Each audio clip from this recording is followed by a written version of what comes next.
Well, Heidi, we are now going to have a child loss panel. My son Scott died many years ago, your brother. So it's one thing that comes up for me and people talking about it. And we have some good friends that we've known through the Compassionate Friends for years. The moderator of our panel is going to be Debbie Dullabuan. And, you know, Debbie has been a good friend, lost her son, Dale Jr. Dale Lee Dullabuan III. Right, exactly. So we appreciate you, Debbie, being on our panel today. It's so great to see you. Hi. I want to tell people a little bit about you. After the death of her 6-year-old son, Dale Lee Dullabuan III, Debbie began a work in his memory with several nonprofit organizations. She's volunteered for many years with the American Red Cross and the San Fernando Valley Domestic Abuse Response Team. Debbie's a court-appointed special advocate representing the needs of children in Los Angeles County and the welfare system. As I remember, Debbie, you ride around in police cars helping the police. That's the good. I still do it. Good for you. She's been active in the Compassionate Friends, serving as the chair of the Diversity Committee and as a former member and president of the Compassionate Friends National Board of Directors, which is where I knew you from. So great to my husband, Debbie. And Heidi's going to introduce your panel now. Okay. Very good. I served with Debbie on the board as well. Welcome, Debbie, and all her panel members who I adore. And again, these are leaders in the grief and loss world. Let me start out with Dianne Gray. Dianne is an end-of-life doula and a certified grief specialist. She has a trauma and recovery certificate from Harvard's Global Health Institute. She serves on the global board of the Elizabeth Kubler-Ross Foundation and is a global ambassador of the International Children's Palliative Care Network. Dianne is also an award-winning writer and has founded 4 nonprofits that improve care for seriously ill children and adults. Welcome, Dianne. Thank you. Next, we have Nivia. Nivia Vazquez. Nivia is the mother of Jose Francisco Yoito Barreto Vazquez. Did I get that, Nivia? Good. I love his name, and I know you always say it. And I adore it. He died in an automobile accident. Since her son's passing, she has become involved with many facets of the Compassionate Friends. She has translated to Spanish TCF brochures and offered workshops at conferences in Spanish. Nivia is a former board member. She served with my mom on the Compassionate Friends Board of Directors. She was the recipient of the prestigious Simon Stevens Award and has been a chapter leader in Puerto Rico for 23 years. Welcome, Nivia. Thank you. And then last but not least is our Chief Executive Officer for the Compassionate Friends, Shari O'Laughlin.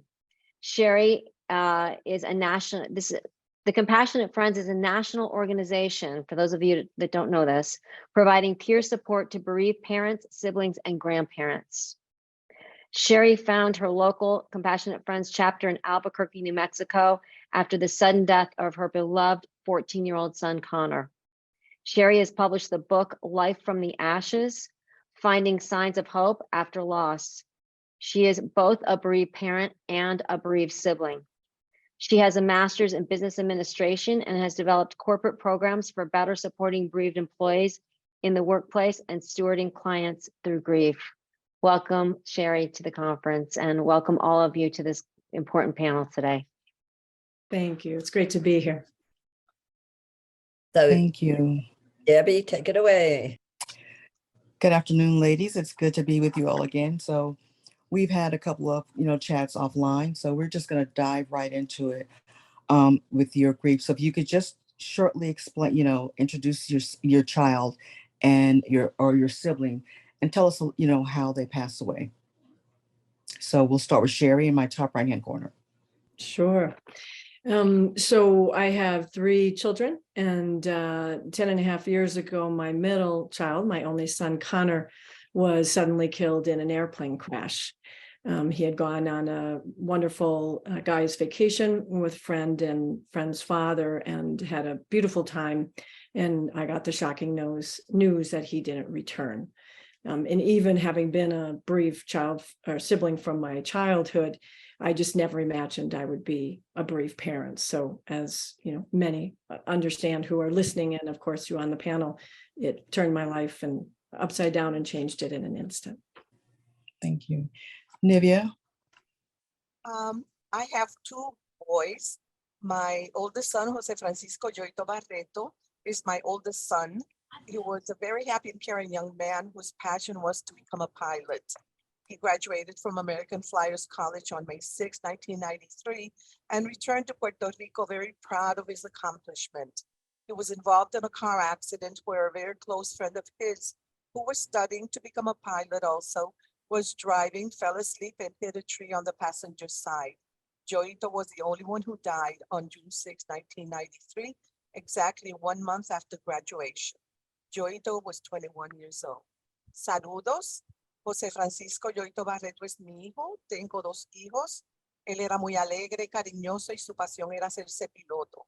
Él se graduó de American Flyers College el 6 de mayo de 1993 y regresó a Puerto Rico muy orgulloso de ser piloto. Yoito estuvo envuelto en un accidente automovilístico donde el conductor, quien también estudiaba aviación, chocó por el lado del pasajero y él fue el único que murió el 6 de junio de 1993, exactamente al mes de haberse graduado. Yoito tenía 21 años. Thank you, Nivia. Dianne? My son was Austin Gray. I had 2 kids. My daughter is Christina. When my son was 3 turning 4, we were told that he had a disease that would cause blindness, retinitis pigmentosa. And then when he was 4 turning 5, we found out that that was the tip of the iceberg, that he actually had a neuromuscular disease that slowly took away the ability for him to walk and then move and then move and then swallow and then talk. And then basically the last 5 years of his life, between the ages of 9 and 14, he was in bed full time on drugs, different medications around the clock. Every 45 minutes, he had something. He was born normal. Throughout his life, he was cognitive, which means that Austin understood everything, including the day he was dying. We had big conversations. We had a lot of tears, a lot of laughter. He taught me a lot about the meaning of life and love. He was grew normally and typically. It was everything that someone seeing him on the street would say, well, why don't you get up out of that wheelchair? That really happened, and give it to your younger sister. But I would say that the experience, as contrasted to other people who lost their children suddenly, ours was like, I thought about this a while ago about what to tell you guys. It was more like a slow bloodletting. It was a bit of me dying every day for 14 years versus I can't fathom the sudden shock that you all have endured. It's a different loss, and we can talk about that later. So my hearts go out to you all for your shocking and very sudden and tragic loss. I'm so sorry. Thank you. I am Dale's mom, Debbie. He was born in 1992, a vibrant 6-year-old little boy who ran everywhere he went. The moment he learned how to walk, he ran. He is our only child, and we miss him to this day. And I am honored to be here on this panel with the 3 ladies. So I'm going to start, and I'm going to ask Nivia, I want to ask you, because of the accident that happened with Yoito, and I hope I'm pronouncing his name correctly, and if I'm not, feel free to correct me, please. How did you know when you were ready to extend forgiveness? And was that decision more difficult because it required forgiveness of a close family friend or member of your loved one? Well, actually, Yoito's father and I, we both realized that Yoito's death was actually an accident. It was not a planned thing, and we immediately forgive his friend, who was also, like I had mentioned before, he was also a student, an aviation student, and he was boarding at home.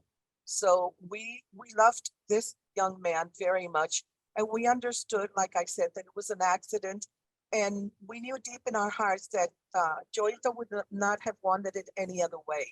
Otherwise, it would have you ruined his friend's future flying career. So we forgave right away. El papá de Joyito y yo perdonamos a su amigo inmediatamente porque entendimos que fue un accidente, no fue nada, una actividad planificada en absoluto. Y sabíamos muy bien que Joyito no lo hubiera querido de ninguna otra forma, porque le hubiera arruinado la carrera futura de su amigo, que él quería también convertirse en piloto. Thank you.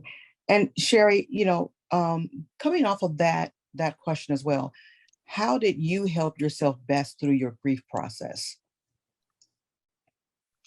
My the way that my son was killed in some ways was a real complicating factor, because I didn't get to go somewhere and meet other people who had lost a child in an airplane crash, that. So when we have the types of losses we've had, we already feel very isolated and different. And that just was one more layer, because I couldn't talk to anybody and say, what might it have been like for you when you did this or had this experience? So one of the things that was essential for me is I just had to find community and other people that first, who I could see were good people in the world and had something tragic and unexplainable happen, because that gave me a sense of commonality and knowing there was someone else like me. And I needed to find hope, desperately needed to find people who were living and doing something beyond the moment I was in, because it was impossible to see any of that. So for me, a big step was finding the compassionate friends and finding other bereavement groups where I could meet other people. And at first I thought, that would just be way too overwhelming to carry my pain. And as you all shared here, to hear others' pain that are equally and differently so tragic and difficult to hold.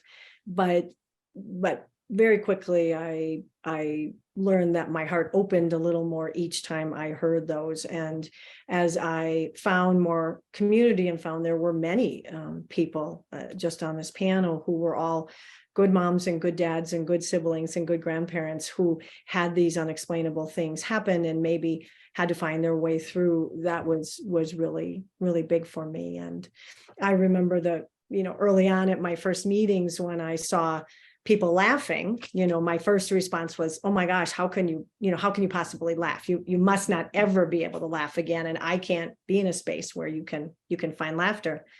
But months later, I don't have a number on that.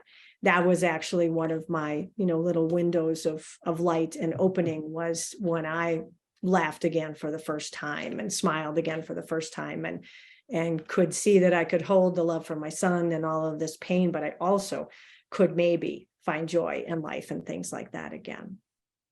Thank you. Dianne, I wanted to kind of switch a little bit, because we talked about you try, the process of forgiving yourself because of, your son's disease, and maybe that, you created him. So can you tell us about a little bit of that process, please?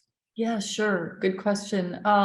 So two things. Austin had a recessive genetic disease. So that means that my ex-husband and I each had a copy of the gene, and we both contributed a copy of that gene. There were only at that time, 250 children in the world that had this disease. So we unknowingly passed this disease to him. And then the second thing is the way that Austin died. Austin was injured by a nurse who was in our home. We couldn't find the source of the pain. Hospice consulted with us. We were hospice patients at that time, which only means that somebody used to come once every few days or once a month. It was not a thing for full-time care. So a nurse had come and had turned him incorrectly. We couldn't find the source of the pain after approximately 11 days. And we decided to withhold nutrition and hydration, which was a part of hospice's way that they thought the body was already dying. So it took me a long time to forgive myself for helping to facilitate Austin's death, ultimately. Mm-hmm. So let me start then, Dianne, and I'll start with you, because I want everyone to, hear this part from all of us. How did you find your way to hope? I did everything wrong. I did so many things wrong that they say that I just kept trying. I would try exercise. I tried yoga. I'm not shy in saying I would have a glass of wine at night to try and relax, which wrecked my sleep, which wrecked my eating patterns, which wrecked my behavior. You know, I did that all wrong. And then one day I woke up and said, I can't do this way. I have to exercise. And for me, I'm faith-based, or I just tried it all, literally. And some things worked, some things didn't. What did work, I stayed with. I found music to be very healing based on the principles of neuroscience. Exercise helped.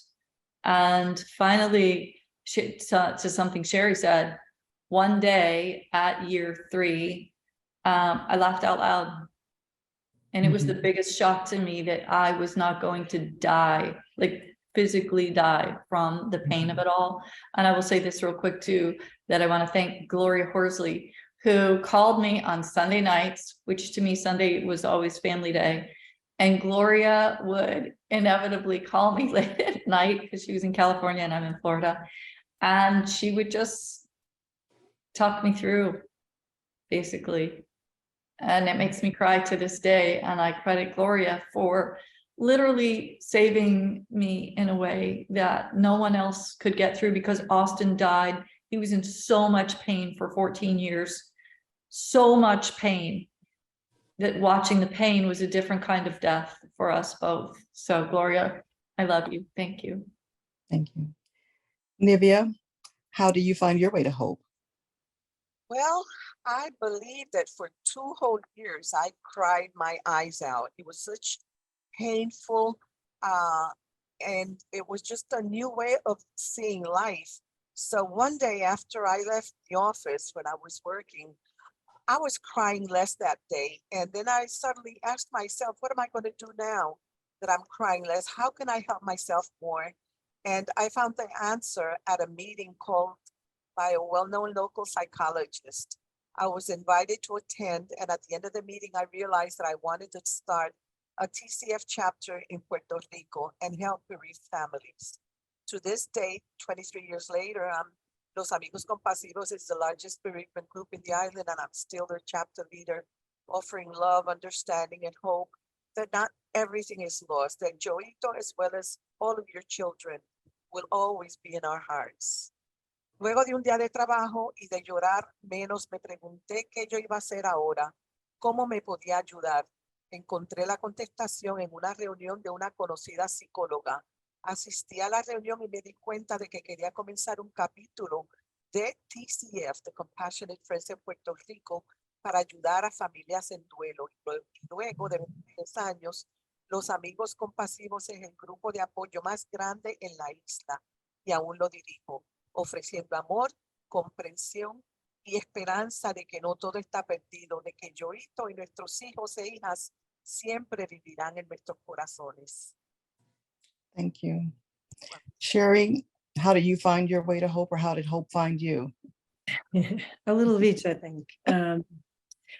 My experience was a little bit similar to Diane's in that I just tried everything I could possibly find. I did a lot of reading. I did a lot of music. Also was important to me. I actually made at the time on my iPod, you know, a grief list, a list of songs that honored my son, that brought that to me when I needed it. And I wrote a lot. I was a big exerciser, but I also began walking more than I ever walked before, and yoga and meditation and things of that nature. And I found for me, I cried, but crying wasn't quite as easy for me as Nivia, you described. So for me, I needed this, it was like my toolbox. And because we have grief brain that is foggy, I had a list on my phone that if I got stuck, I would just look at it. And it was this toolbox of things, probably 15 different things. And I could look at it and sort of feel for a minute, what do I need at this moment? What might help me just a little bit? And that process of getting to the next step was really meaningful, because when we're in that stage, we don't think we can even make it to the next minute, next day, next week, wherever we are. And that was really helpful. And for me personally, I started seeing signs from my son, which was really beautiful. And he, in many ways, helped guide me. And that's some of what my book is about. Because I also found that I found fabulous resources that did help me. I was a voracious reader about it, but they all seemed to sort of stop after the first year. You know, it was like what to expect when you're expecting. You get that first year and then go, now what do I do? And similarly, I didn't find much that came after all. How do you get through all of those firsts? So that is what inspired me to write about, okay, what do we do now? We made it through all those firsts, and there should be something better. And I'm still really, excuse me, struggling after that. So that was also a piece of it as well. Well, thank you. My answer to these questions, my feelings, these ladies have stated. My son died suddenly. It's one day he's happy and running, and the next day he's not. And I think I cried and crawled and rolled in the mud to find my way to hope. I eventually found my way to the Compassionate Friends and found there were people that were similar to me, like me. And I found like my tribe, and it made me happy and it made me sad. But in the end, I am most happy to have found my tribe. The ladies here on the panel, Dianne, Nivia, and Shari, offer a wealth of information of how to just put your foot in front of the other or go backwards, whatever you may need. Nivia is always available for translation. Nivia, we thank you for offering that because we want to make sure that we are inclusive as well. And, just remember that Nivia was part of the Diversity Commission as well. That's So right. yeah. So we just want to make sure of that. So anyone, feel free in reaching out to any of us for more conversation, more questions. We may have answers, may not have answers, but we've got a listening ear and an open heart. So ladies, I'd like for you to just, as we close, say your child's name. My son, Dullabuan III, I love you. Shari. Connor O'Loughlin, I love you and I miss you. And your sibling as well. Patty O'Loughlin, also, thank you. Nivia. Joito, I love you with all my heart. Te amo, Joito, con todo mi corazón. I love you, Teresita. I love you, Miguel. Te amo, Teresita, y te amo, Miguel. A los tres, los amo. Thank you. Dianne. Austin Gray, I miss you, but also thank you for showing up. You saved my life twice already. I hope that we're done with that. And just thank you for staying around. We thank you. And we thank you to Open to Hope for allowing us to just be here today. The loss of a loved one can leave you feeling depressed, angry, alone, lost. But you don't have to face this journey on your own. Open to Hope is a free community for anyone who has experienced loss. Find support. Find help. Find hope. Give grief a voice at opentohope.com.